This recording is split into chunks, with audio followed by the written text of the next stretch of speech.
Hello everyone, Assalamu alaikum. Today in this video, I'm going to show you how to see the full file path in Finder on your Mac. If this helps, please consider subscribing to this channel. So first of all, open the Finder on your Mac and then select the folder where you want to find the path.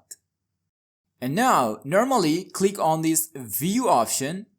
And here you will get an option Show Path Bar. Here you can see that it is showing Hide Path Bar. That means I already have enabled it. So I'm gonna click on this Hide Path Bar. And then the file path is going to be hidden. Now I want to show it again. Clicking on this View and then clicking on this Show Path Bar. So that's it. Here is the path bar on my Mac. It is from Macintosh HD, Users, Maisha, Share, Raw, last 3. So that's it. Now you know how to see the full file path in Finder on Mac. Thanks for watching. Allah Hafiz.